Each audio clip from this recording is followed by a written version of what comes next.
Welcome to Rodgers Mania. Day 3 is what we are at now. I wanted to get a few more thoughts out there. I've been bouncing off ideas off of different people on Twitter, my friends Big B and Nate, and I have a few ideas, a few theories that I wanted to get out here, give you some updates. A new article on Yahoo Sports just came out today, so give you some ideas of what's exactly going on, what we know right now.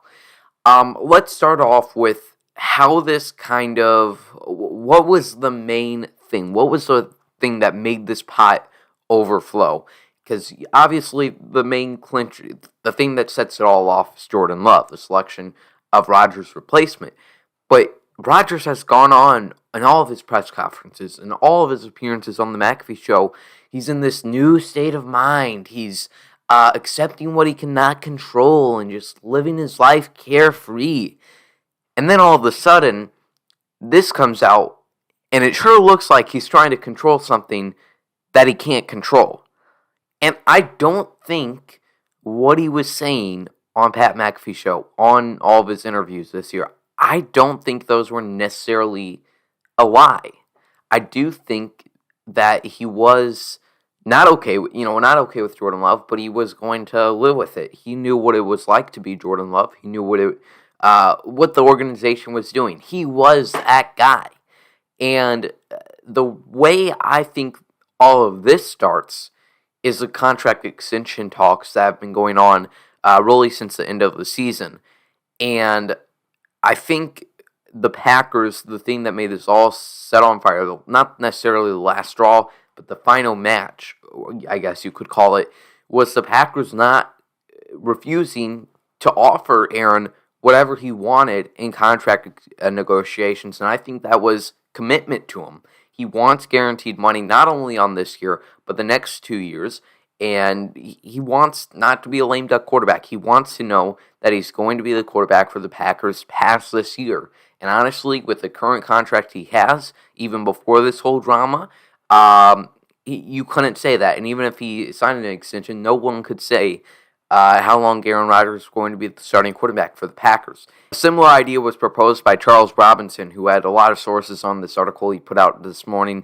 He says the fracture points between Rodgers and Gutekunst largely revolved around the drafting of Jordan Love. Without Rodgers having knowledge of the move, that's also a big thing, the lack of communication. But Rodgers smashed that timeline with his MVP performance. Rodgers' response, according to the source, was he presented the Packers with an opportunity to recommit to him after the season with a new contract that would ultimately submit Green Bay all in a brace of him as their starting quarterback for at least the next 2 seasons. The source said the Packers were not initially willing to consider anything beyond a modest restructure of Rodgers' contract that would have done little more than guarantee the 2021 season.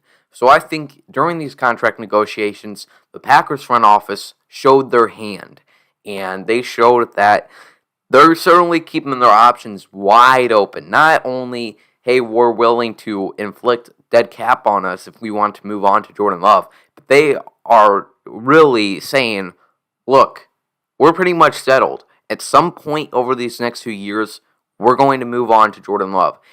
And how Rodgers is handling this is very odd to me.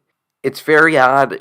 He's obviously behind all this. If it wasn't a strategic, calculated move by Aaron Rodgers, then this wouldn't have been a bomb that leashes out, explodes on draft day. Although, it had been building up. But it wouldn't be an Adam Schefter article on ESPN that he is promoting on NFL Live. It wouldn't be. It had to be a strategic move by Rodgers there.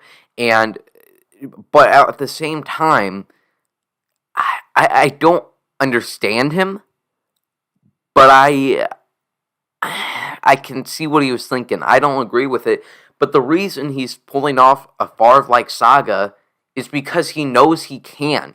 He knows what this looks like for General Manager Brian Gutekunst. He knows what this is. He knows what he means to the Packers. If Aaron Rodgers could retire now and the Packers instantly go from Super Bowl contenders to a below-average team. I am disappointed in Aaron that he went this route, that he's now going to put tons of pressure on Jordan Love, not only by leaving earlier than we expected, but also by making this whole idea of this whole event out of this um, summer 2008 2.0, and now Jordan Love is exactly in the situation that Aaron Rodgers was 13 years ago, and it's going to be an interesting summer. I'm interested to see what Aaron's next move is, what the Packers' next move is. But look, Aaron's options right now, he apparently wants Brian Gutekunst gone. And look, if Mark Murphy is happy with Brian Gutekunst, to me, there is no reason to go and hire somebody, most likely somebody internal in the organization. There is no reason to hire somebody inside. Does Rodgers want that? There's no reason to hire somebody outside that you have no idea after 3 months when the GM search was going on. There'd be no reason to absolutely put your team on a limb. I'm not saying Brian Gutekunst is more important to the Packers' success than the reigning MVP, but I'm saying there is no reason to submit to your MVP's quarterback, your franchise quarterback's ideas, to put your team at an exponential risk when you are satisfied with said GM. There's been a lot of conflicting reports, especially when it first came out, but it is truly looking like from different sources they are starting to agree that this is more than a contract, that Rodgers is simply very, very unhappy with Ryan Gutekunst, and I would be pretty shocked here today on May 1st, 2021, if Aaron Rodgers suits up for the Packers again. But there's a lot of ball game left, folks. Let me know your thoughts on this whole Rodgers situation in the comments down below. Subscribe to this YouTube channel. Follow us on all the social medias, Twitter, Instagram, TikTok, and even Facebook. And as always, go Pack Go.